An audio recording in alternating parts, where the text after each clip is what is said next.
tous, merci de participer à cette présentation.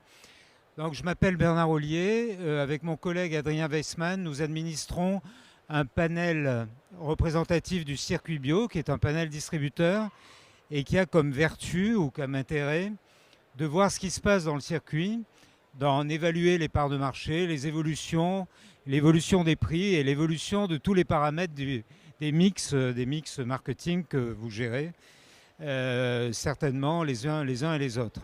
Alors aujourd'hui à cette heure-ci, on va parler de l'épicerie sucrée. Je me retourne parce qu'on a en fait 6 ou 7 familles avec Adrien que l'on explore les unes après les autres. Et je voudrais faire 2 points en préambule. Donc déjà le premier point, vous expliquer en 2 mots en quoi consiste cet outil que nous administrons. C'est un outil, c'est une base de données qui collecte des données mensuellement et qui ensuite les administre, les vérifie, les qualifie et les valide. Et puis ensuite, par interférence, en déduit des informations qui peuvent vous servir à la gestion de vos projets, de vos marques ou de vos sociétés ou d'investir. C'est exactement le panel, par exemple, Nielsen en réseau des grandes surfaces. C'est l'équivalent, mais pour le réseau bio. Le deuxième point que je voulais faire par rapport à cet outil qui s'appelle BioAnalytic, c'est qu'elle administre ou il administre 130 000 données. Donc on a toutes les données qui sont en cours, qui sont en vente dans le réseau bio. Et on a maintenant, je dis on parce qu'on est quand même une petite équipe, entre 4 et 6 ans de back data. Donc on voit l'évolution des marchés depuis, je vous dis à peu près 4-6 ans. Entre 4 et 6 ans, il y avait un peu moins d'informations, donc elle devient de plus en plus précise avec le temps. Et à l'heure actuelle, c'est un panel représentatif, on a 6 ou 700 magasins que l'on identifie et dont on infère, c'est le mot technique statistique, dont on déduit un certain nombre de données, dont des parts de marché, etc. Le deuxième point de préambule que je voulais faire aujourd'hui, c'est l'analyse qu'on va échanger avec vous. D'habitude, les analyses de marché sont calées sur des bilans comptables. Globalement, on travaille à l'année. On se dit, cette année 2021, où est-ce que vous en êtes ? On est en progression, en baisse, ce qui se passe dans votre marché.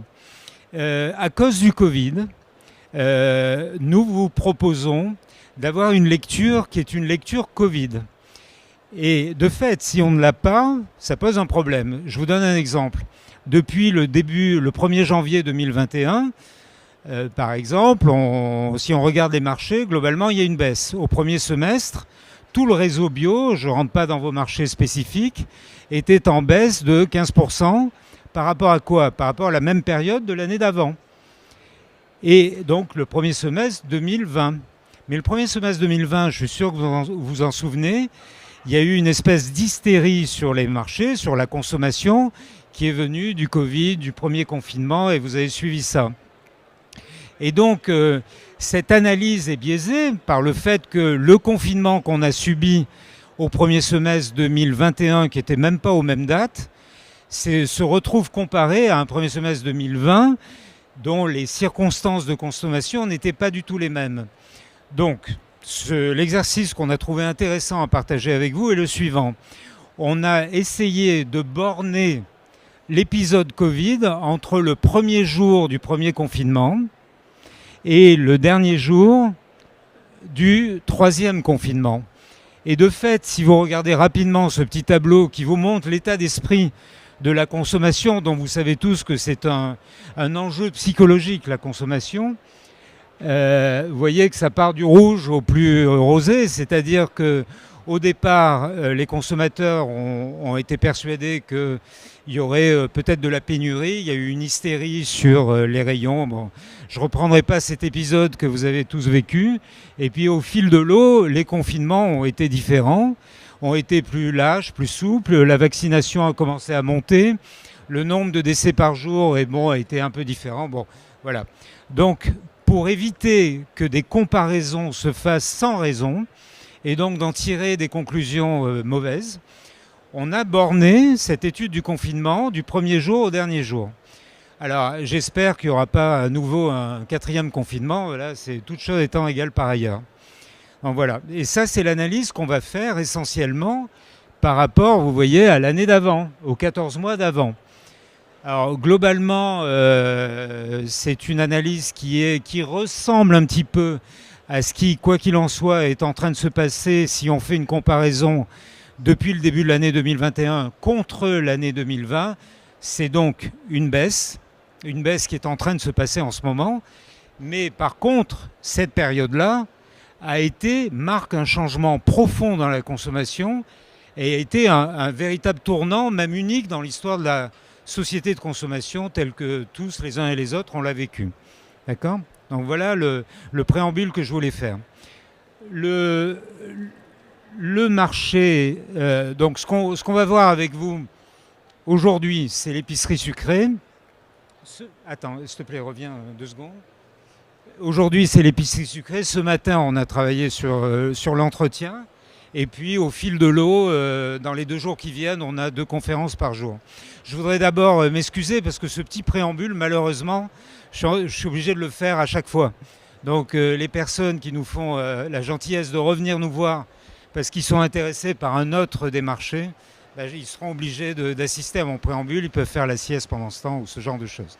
Alors, au niveau justement du marché dans son ensemble pendant cette période-là, je voudrais insister sur le fait, alors j'étais pas né, je sais qu'on dirait, mais j'étais pas né en 1720, mais la dernière fois que la France a subi ou vécu un confinement, c'est pendant un épisode de peste à Marseille. Donc tout ça pour vous dire que le phénomène qui a consisté, alors ne parlons que de la France, mais en fait ça a été le monde entier, à bloquer des gens, à les obliger d'être chez eux, à ne plus pouvoir faire de courses, si ce n'est d'alimentaire, à ne plus pouvoir se déplacer, etc. C'est un phénomène sociologique unique dans notre histoire contemporaine. Bon. Mais une fois qu'on a dit ça, vous pouvez en déduire, puisqu'on est une société de consommation, que ça a eu un impact évident sur la consommation, et plus qu'évident, très très fort. Globalement, sur cette période que j'ai qualifiée tout à l'heure, entre le début du premier confinement et la fin du troisième confinement, le marché tout entier, le réseau, a fait un plus 15 par rapport aux 14 mois précédents. D'accord ? Plus 15 sur un marché à 4 milliards 100, ça commence à être pas mal. Et je présume que, je ne vous connais pas, mais vous êtes tous acteurs plus ou moins de ce métier, de ce marché. Et on sait que vous l'avez particulièrement bien ressenti. Alors, des 6 ou 7 familles que je vous ai montrées tout à l'heure, des 6 familles, il y a quand même 3 exceptions. Alors, il y a attendez, il y avait combien de familles ? Il y en a 9, je ne sais plus. Combien j'en ai montré ? Bon, peu importe. Sur 9 familles hors fruits et légumes que nous examinons, il y en a 6 qui ont été en boom. Et notamment les familles de l'alimentaire. Mais il y a 3 exceptions. C'est, Damned, je m'en souviens plus, oui, c'est l'alimentation infantile, c'est l'entretien et l'hygiène beauté. On n'a pas le temps, puisqu'on va regarder l'épicerie sucrée aujourd'hui, de s'appesantir sur ces 3 exceptions. Sauf que chacune de ces 3 exceptions qui sont soit en baisse, soit en stabilité, l'est pour finalement, dans le fond, les mêmes raisons. Et la raison principale, c'est une concurrence frontale, notamment par la GMS, qui a sorti des mix, des produits, des marques ou des mix marketing identiques au réseau bio et qui donc a pesé lourdement sur la consommation de ces secteurs-là. Alors au fil de l'eau, on y viendra. Mais c'est principalement sur l'alimentation infantile, vous qui êtes forcément dans l'alimentaire, que c'est absolument flagrant. Alors, donc ça c'était mon deuxième point. Mon troisième point, c'est que le Covid a eu un effet très rapide sur les comportements. On l'a vu quasiment immédiatement le mois de mars 2021 a été sur tout le marché en hausse de 26%. Imaginez, quasiment 30%. Par rapport au mois de mars de 2020. D'accord ? 30% de hausse sur un mois qui est relativement banal, ça se sent. Et ce que je voulais vous dire aussi, on y reviendra peut-être tout à l'heure très rapidement à la fin, c'est que le marché, si on examine le marché après l'épisode Covid, a subi un trou d'air. Et on sait que vous le ressentez dans vos business. Mais un trou d'air assez marqué, assez fort. Si on le compare à une période pendant l'épisode Covid. Mais si on commence à faire des comparaisons qui sont avant l'épisode Covid, voire carrément même avant, globalement, les marchés ont continué à croître doucement. Ce que j'essaye de vous dire, et je l'ai fait relativement maladroitement, c'est qu'on assiste à un phénomène après Covid de up et down. Et donc, encore une fois, le réseau à l'heure actuelle est globalement plutôt inquiet. Il a de mauvaises raisons d'être inquiet s'il se compare, s'il ne fait qu'une comparaison arithmétique. Et il a de bonnes raisons d'être inquiet s'il considère que dans le fond, la demande du réseau est perturbée, pour être gentil, voire carrément agressée, par une réponse à la bio qu'a initiée notamment la GMS. Voilà. Je dois dire un petit mot là ou pas? Non, pas là. Si? Oui, ça c'est les conclusions. Oui, d'accord. Bon, avant de laisser la parole à mon collègue, simplement, donc l'épicerie sucrée, ça fait, on va dire, 700-800 millions d'euros contre 4 milliards d'euros pour l'ensemble du réseau. Au départ, tout le monde a voulu faire des crêpes avec les enfants. Ça ne s'est pas exactement terminé comme ça.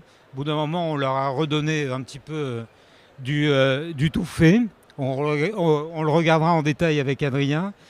Il y a eu des mouvements vers de l'impulsion, vers de la gourmandise. Ça aussi, on le regardera en détail.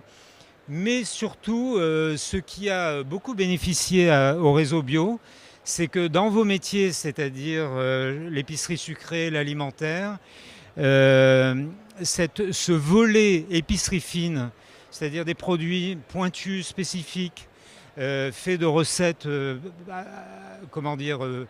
pertinents ou pointus plutôt, ou locales, et qui sont très différentes de la GMS, a joué à plein. Et comme les consommateurs avaient du temps, ils ont pu jouer à faire la cuisine chez eux. Voilà. Je vais laisser la parole à Adrien, qui va rentrer un peu plus dans le détail de ces différents segments. Merci. Du coup, moi je vais vous parler effectivement de manière un peu plus concrète de l'intérieur de l'épicerie sucrée. Qu'est-ce qui s'est passé à l'intérieur de chacune des familles? Alors, juste pour vous décrire très rapidement le périmètre, dans les conserves sucrées, c'est le seul sur lequel vous pourriez avoir un petit doute, on met également tout ce qui est pâte à tartiner. Juste pour que vous le sachiez, donc effectivement c'est une très grosse catégorie parce qu'on intègre les pots en verre dans lesquels vous avez des pâtes à tartiner. Juste pour que ce soit clair au niveau du périmètre. Première chose donc sur la dynamique générale des marchés. On va revenir sur chacun des segments par la suite. Là, ce que je veux vous expliquer, c'est qu'on a une croissance qui est à 19%. Donc, c'est-à-dire qu'on a une croissance qui est au-dessus de la croissance moyenne du réseau bio pendant la même période, qui est à 15. Donc, on est 4 points au-dessus de la croissance. Première chose, on voit qu'il y a des grandes disparités sur les évolutions de l'année précédente, mais qu'on a un marché qui s'est beaucoup tassé, c'est-à-dire au niveau des croissances et décroissances, sur la période en évolution face à l'année précédente. Donc quand vous regardez évolution N, c'est donc période Covid contre période précédente, et après N-1, c'est la période avant le Covid face à la période d'encore avant. Est-ce que c'est clair pour tout le monde ? Je vois des hochements de tête, parfait. On va commencer un peu à rentrer dans le détail avec la partie boisson chaude. Boisson chaude, d'habitude, on a une forme de stabilité dans la consommation, quel que soit le segment. Vous avez donc les tisanes, les thés et les cafés. Première chose à dire sur le marché, c'est que dans la GMS, c'est 80% de part de marché pour le café, ce qui n'est absolument pas le cas en réseau bio. En réseau bio, on a une répartition qui fait que le premier marché est finalement les tisanes et infusions, second marché le café et le troisième marché les thés. Mais vous avez un marché qui est très concentré. Les trois sont aux alentours de 30%. ce qui est une structure radicalement différente de celle de la GMS. Seconde chose, en termes de changement des habitudes de consommation, la première chose qu'on voit, c'est que c'est un rite quotidien, mais qui est aussi social. A priori, prendre un café, ça se fait avec les collègues à la machine à café. Vous pouvez y retourner plusieurs fois dans la même journée. Là, vous y êtes juste une fois, chez vous, le matin. Vous prenez votre café habituel, mais après, on ne reprend pas le rythme de la pause avec les collègues quand on est chez soi. Donc, une baisse de la consommation de café. En revanche, on a vu une augmentation des tisanes, notamment les tisanes avec un bénéfice fonctionnel du type ORL, donc pour toute la sphère respiratoire, du type défense immunitaire. Voilà, je ne rentre pas trop dans les détails parce que si je fais ça sur chaque famille, on ne va pas s'en sortir. Mais je pense que vous voyez l'idée. Chacun, à l'intérieur des boissons chaudes, il y a une répartition qui est totalement différente entre les thés, les tisanes et le café. Dernière chose, on a vu aussi effectivement cette orientation sur l'ORL et l'immunité. Dans le même temps, on a vu aussi que les bénéfices plus traditionnels du type digestif, sommeil, etc., étaient eux en moins forte croissance. Donc finalement, les catégories qui ont profité au Covid, c'est des catégories qui ont un bénéfice santé qui répond exactement aux besoins qui sont créés par le Covid.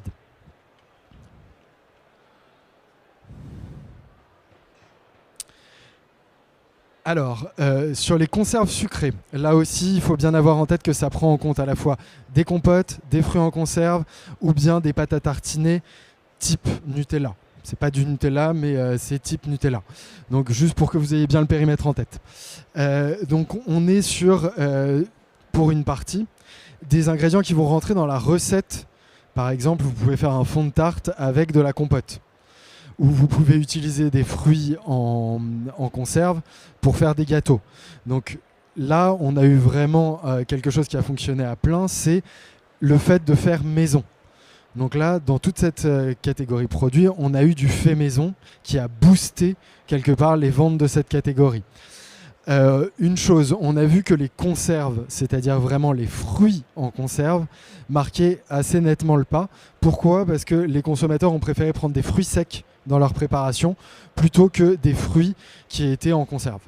Ça tient aussi du réseau bio et du type de consommateur que vous avez.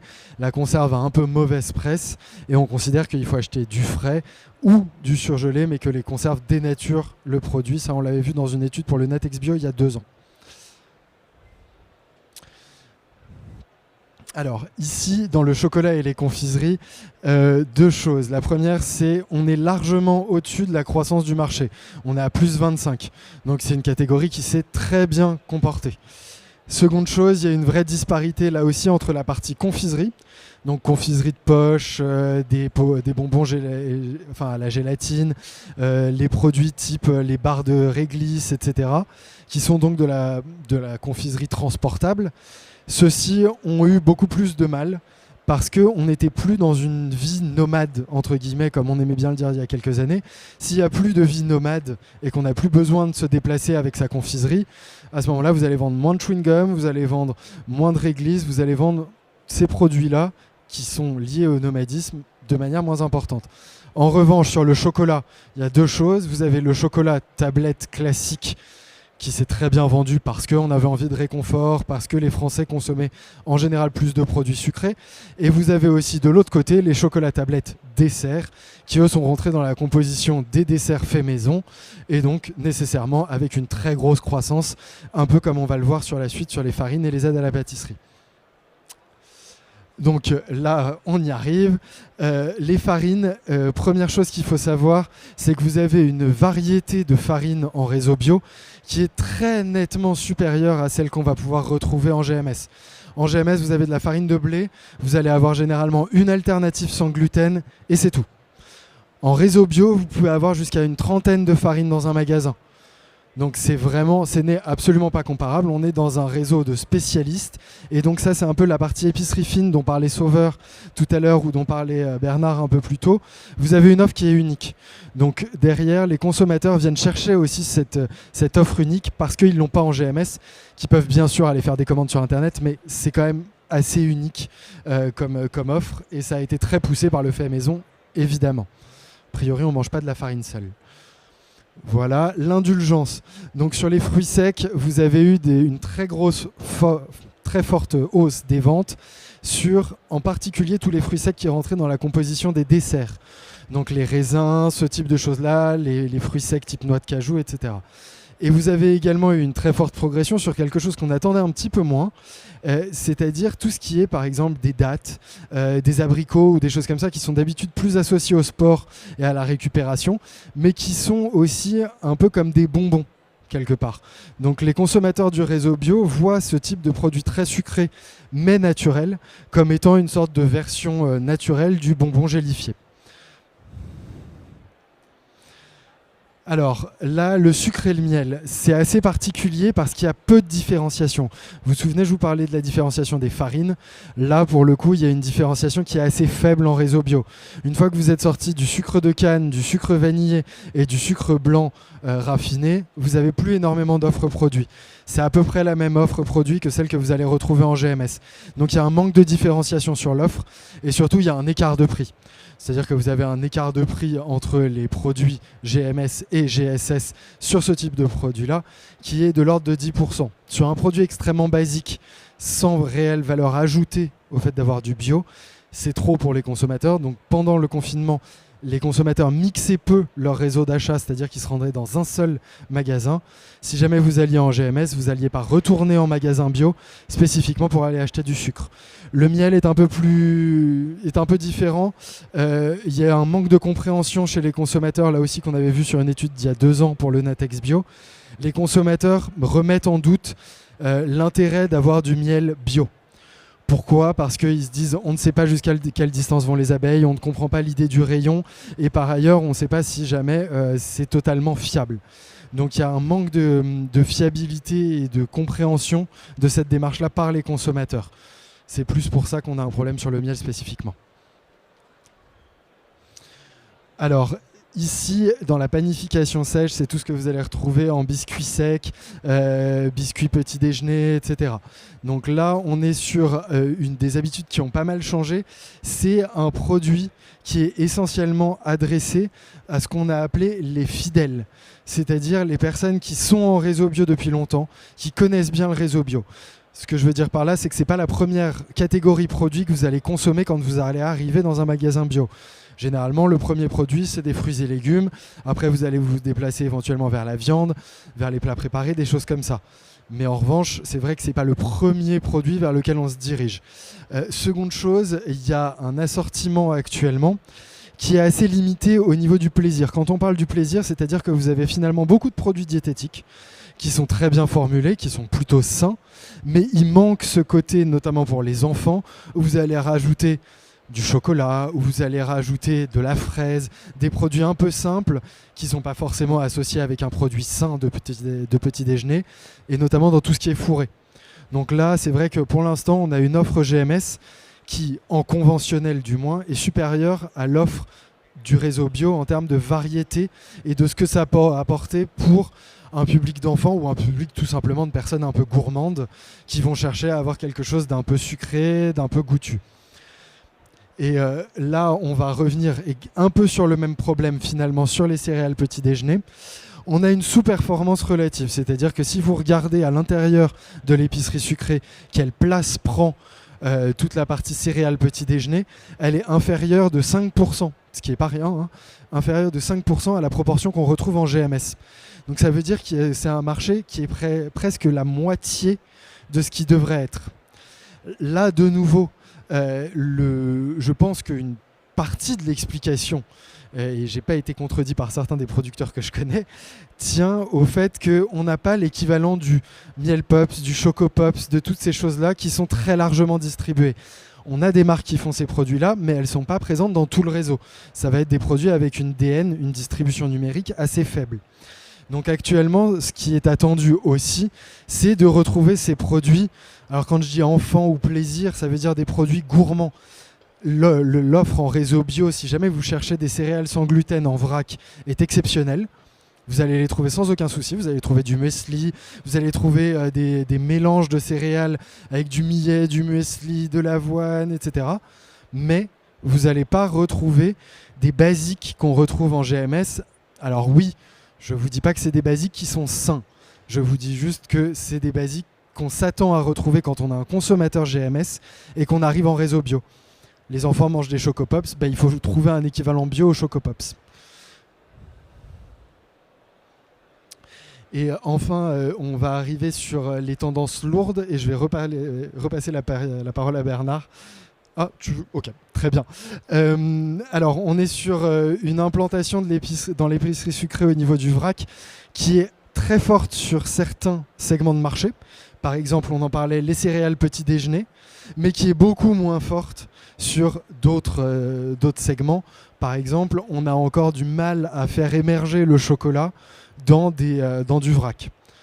C'est assez logique, c'est encore nouveau pour les consommateurs, de la même manière que pour l'instant, on ne trouve pas de contenant pour se servir de la compote en vrac. Enfin, j'en ai pas encore vu, si jamais parmi vous, il y en a qui le font ici, je suis désolé de vous avoir oublié, mais pour l'instant, c'est le type de produit sur lequel on n'a pas de vrac. Donc il y a des fortes disparités en fonction du produit. Il y en a certains qu'on va retrouver très facilement, d'autres pas du tout.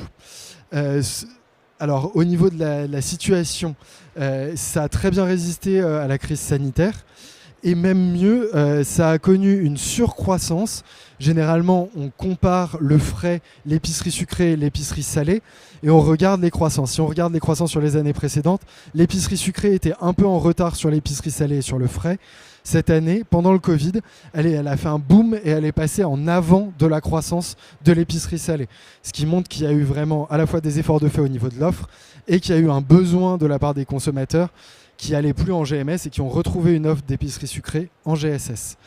Et enfin, évidemment, plus le temps passe, plus on a aussi d'équipements, tout simplement. Donc les magasins sont de mieux en mieux équipés pour répondre à la demande de vrac. Et en plus, il y a une variété de produits qui est de plus en plus importante. Voilà. Et dernière chose, le véganisme. Le véganisme, c'est une offre pour l'instant sur laquelle vous êtes seul. Pour ainsi dire, le réseau bio est seul sur cette offre végane. Pourquoi ? Parce qu'en GMS, il n'y a pas d'alternative aux œufs dans les préparations. Il y a très peu d'alternatives au lait. Et donc l'offre végane en GMS au niveau de l'épicerie sucrée est quasiment inexistante. Oui, vous allez avoir des produits qui contiennent naturellement aucun gluten. Si vous avez du riz soufflé avec du chocolat, là, ça contient naturellement pas de gluten. Donc je ne dis pas qu'il n'y a aucun produit sans gluten. Je dis juste que les produits formulés spécifiquement pour les personnes sensibles, cœliaques ou tout simplement des personnes qui souhaitent retirer le gluten de leur alimentation existe peu en GMS. Elle est en train d'arriver en réseau bio. Elle augmente d'année en année. Voilà, quand vous voyez 457%, c'est sûr, comme c'est une offre qui démarre, vous n'allez pas avoir tout de suite des taux de croissance qui vont revenir à ce niveau-là. C'est 87, l'année suivante on fait plus 15, on pourrait avoir l'impression que c'est un problème et que du coup ça ne décolle pas. Non.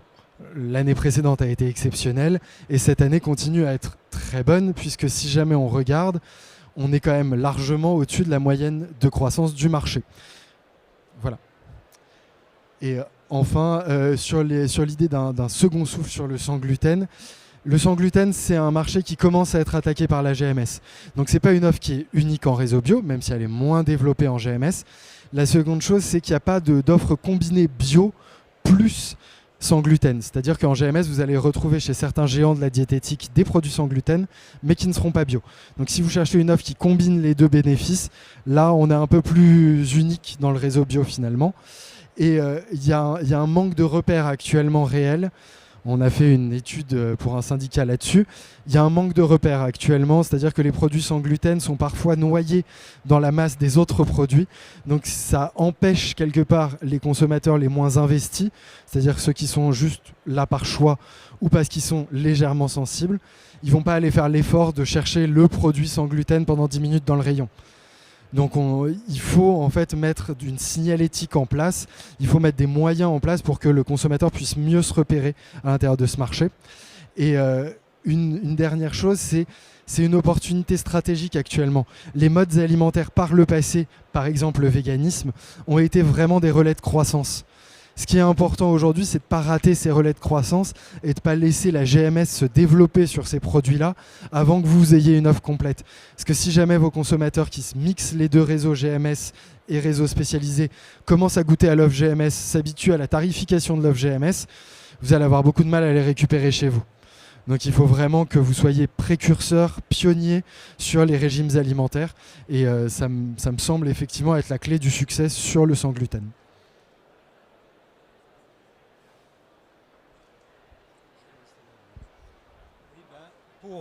Pour conclure la démonstration d'Adrien, donc si je résume ce qu'on a fait, c'est assez important. On vous a segmenté cette famille de l'épicerie sucrée selon les principaux segments. Donc on s'est aperçu qu'ils avaient des évolutions qui étaient différentes, variées, mais globalement toutes très positives.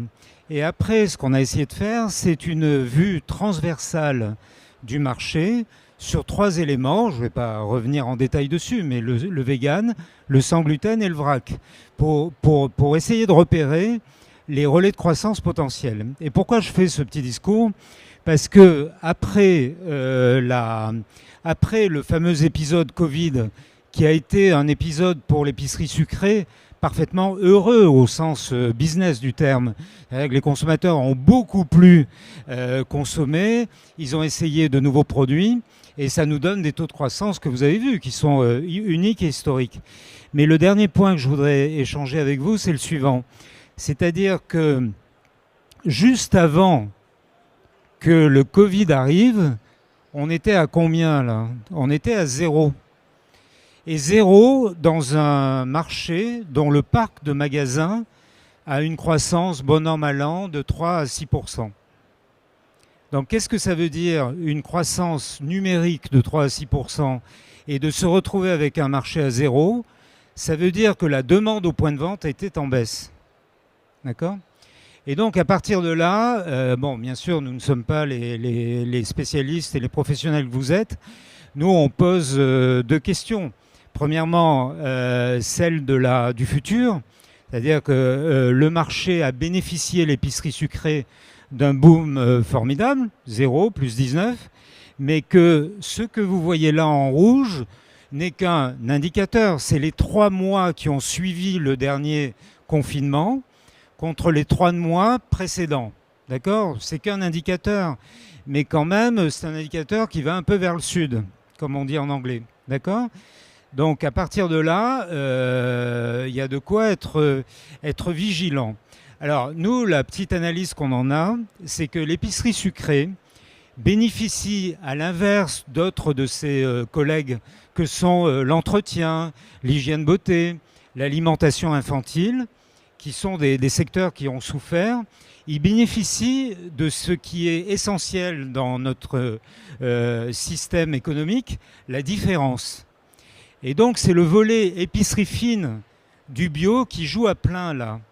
C'est-à-dire sa différence, le fait de se faire plaisir avec des produits assez uniques, assez sophistiqués, de qualité, et on se fait plaisir à la maison. D'accord ? Mais le problème, c'est que ce sont des produits relativement chers. Donc, si on essaye de regarder dans une boule de cristal pour le futur, la différenciation qui est intrinsèque au réseau bio restera forcément, par rapport notamment à la GMS, un relais de croissance, ou en tout cas un moteur, une dynamique de croissance. Il y a une grande question qui est en train de se poser sur le prix.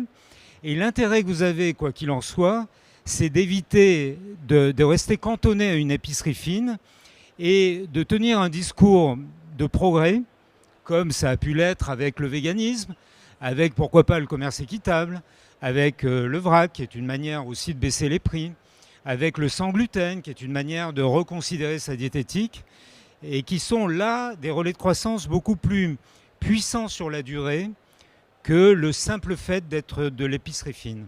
Voilà. Bon. Voilà, on en arrête là, nous. Et merci de votre attention. Si vous avez des questions, on est là. Merci.